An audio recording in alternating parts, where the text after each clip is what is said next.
Hola, mi nombre es África Borges y voy a presentar un vídeo relativo a los sesgos que se pueden cometer en metodología de encuestas. Como es habitual en cualquier investigación, es posible cometer errores y esos errores van a comprometer la validez de la investigación, con lo cual el investigador tiene que ser consciente de que pueden darse. De hecho, en cualquier investigación va a haber obligatoriamente errores, pero lo que tiene que hacer el investigador es minimizarlos o poder eliminar aquellos que pueda controlar directamente. Vamos a ver entonces a continuación cuáles son los sesgos que se dan en metodología de encuestas o que se pueden dar. En primer lugar, tenemos errores no debidos al muestreo. El primero puede ser el de sesgos de no respuesta, es decir, rebobinando un poco, podemos tener errores que no se llevan a la selección de participantes. Uno de los errores importantes es el de no respuesta. Este se puede producir cuando el encuestado se niega a contestar o bien cuando deja blancos al rellenar el cuestionario. Cuando no contesta, nos encontramos ante un problema importante que puede amenazar la validez de la investigación, porque si el grupo de los que no contestan pertenecen a una división importante de esa población, es posible que los resultados que nos den sean distintos. Supongamos que estamos entrevistando a amas de casa sobre el posible consumo de alcohol. Y las que tienen problema de alcoholismo son las que no nos responden, pues evidentemente llegaremos a la conclusión de que no hay ningún problema de alcoholismo entre las amas de casa y será una información inadecuada. Otra posibilidad es que el informante responda, pero se deje preguntas sin contestar. Eso lo que va a tener luego es un problema importante en el tratamiento estadístico de los datos, porque si no podemos rellenar, o sea, si las puntuaciones luego no se completan, perderemos la información de ese participante. Otro problema es cualquiera relativo a la medida, el registro o la transferencia de los datos, que se pueden dar porque el cuestionario esté mal planteado, porque a lo mejor no sea muy claro dónde se recoge la información y quede fuera, o por el mismo encuestador que haya cometido algún error en la respuesta. De ahí que sea tan importante que una vez realizada la encuesta, el entrevistador revise si ha completado adecuadamente todo, si hay alguna pregunta que está fuera de lugar, etc. Y luego hay un error muy importante que es el error de cobertura, entendiendo por cobertura en qué medida nuestra investigación abarca a toda la población que queremos estudiar. Un error de cobertura se da fundamentalmente cuando los marcos muestrales, el listado de personas que pertenecen a esa población, no está actualizado, tiene errores, con lo cual nos pueden quedar fuera personas que sean relevantes para el estudio. También puede ocurrir que haya blancos o elementos extraños, esto quiere decir que haya personas que no pertenezcan a esa muestra y que por lo tanto el incluirlos va a resultar en un error importante. O bien que haya duplicaciones, con lo cual el listado que tenemos está sobredimensionado y a la hora de calcular el número de participantes que necesitamos en función del error muestral, cometamos errores. Una parte muy importante son los sesgos en la realización del cuestionario. Puede haber problemas en cuanto a las inexactitudes, que es la capacidad que tiene el participante de responder. Puede ocurrir, una cuestión importante es que no sepa. Lamentablemente muchos informantes, aunque no saben, contestan, con lo cual van a producir un error importante. Una primera cuestión que tiene que hacer el investigador en la construcción del cuestionario es asegurarse de que cada una de las preguntas que va a realizar puedan ser contestadas por el encuestado porque las conozca. La otra cuestión es que no quiera, y entonces eso se puede deber a deshabilidad social, que puede ser el temor a arriesgar su prestigio. Si respondo esto, ¿qué van a pensar de mí? El costo en el tiempo, tengo poco tiempo, por favor, no puedo contestar en este momento. O también, ya lo he comentado un poco antes, la deshabilidad social, es decir, no puedo contestar esto porque voy a quedar mal. Por otra Por otra parte está la transmisión de la respuesta, es decir, que una pregunta conlleve que ya se conteste de una forma generalizada lo que va a continuación.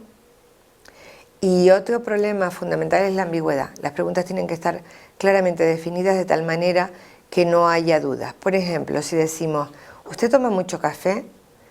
¿O cuánto café toma? Nada, poco, bastante, mucho. Evidentemente nada es nada. Pero poco, ¿qué significa poco? Porque poco puede ser 2 cafés o pueden ser 5, depende de lo que cada uno considere. Con lo cual, este es un aspecto importante porque también va a producir errores relevantes. Otra cuestión es el sesgo en la recogida de información, como puede ser en la misma redacción del cuestionario, cuando hay preguntas que son difíciles de entender, preguntas dobles que son complejas a la hora de saber qué realmente que está preguntando, dobles negaciones, por ejemplo, que ya no quiero que no vayas, qué es lo que está preguntando al final, ¿no? Algo que puede ser importante, que es la irradiación de las preguntas, de la respuesta, es decir, una pregunta conlleva a que la siguiente ya se entienda de una forma determinada, con lo cual hay que organizar muy bien cómo se hacen las preguntas de tal manera que no se influya en las respuestas posteriores. Una cosa importante, cómo se hace ese formato del cuestionario, porque puede producir problemas, es decir, si el formato es una letra muy pequeña puede dificultar, sobre todo las personas que tenemos una edad, que hace difícil la lectura de ese cuestionario. También es importante el color, a veces se intentan diseños muy bonitos pero que luego tienen un color muy difícil. O cuando están muy cerca las preguntas que no se sabe muy bien a cuál de ellas responder. Luego también puede darse el sesgo en el aprendizaje, es decir, que ya he aprendido a responder y contesto de la misma manera, aunque el tipo de preguntas que me estén dando sea muy distinto. Otro tipo de sesgos son los que produce el mismo encuestador, que pueden darse de forma directa o indirecta. Puede haber sesgos porque se hagan unas preguntas de una forma determinada y de forma brusca o grosera, y entonces creen una relación inadecuada con el entrevistado, o simplemente por las características del entrevistador que no le gusten al entrevistado, pues como puede ser que la persona sea más alta, más gorda, más desagradable y el entrevistado lo viva mal. El cómo se percibe esa relación entre entrevistador y entrevistado. Había un ejemplo curioso de hace muchos años que se hizo una encuesta a mujeres trabajadoras sobre el uso de determinados cosméticos y se hizo por parte de entrevistadoras elegantemente vestidas que diferían en su forma de vestir con respecto a las obreras, o con ropa muy parecida a la que tenían las obreras que se estaban estudiando. Bueno, pues las marcas que decían usar en un caso u otro, marcas de cosméticos, eran distintas. Cuando la entrevistadora iba vestida más elegante, las encuestadas decían utilizar marcas más caras. Por otra parte, puede darse expectativas tanto en el entrevistador como en el entrevistado, es decir, ideas preconcebidas que hace que se conteste de una forma no fidedigna con la realidad. Y luego otros tipos de preguntas, cómo se formulan las preguntas, cómo se registran, o cuando por algún tipo de engaño el entrevistador se encuentra incómodo a hacer un tipo de pregunta difícil y la hace, hace de una forma distinta como tendría que hacer. O bien una selección inadecuada de la muestra por mayor comodidad. Los sesgos debidos al muestreo están porque los sesgos de selección, cuando no todos los sujetos tienen la misma probabilidad de ser elegidos, con lo cual puede haber duplicaciones o puede haber omisiones que hacen que entonces la muestra pueda tener una limitación importante, incluso que amenace la validez de la investigación. O bien sesgos de estimación, cuando la media calculada usando una técnica de estimación en todas las muestras aleatorias simples no es igual al valor de la población de estudio. O, más importante, cuando no se calcula el estimador adecuado para ese tipo de investigación que estemos realizando. ¿Cómo podemos minimizar los errores? Pues con una planificación adecuada, organizada y precisa de la investigación, no dejando lugar a ningún posible error.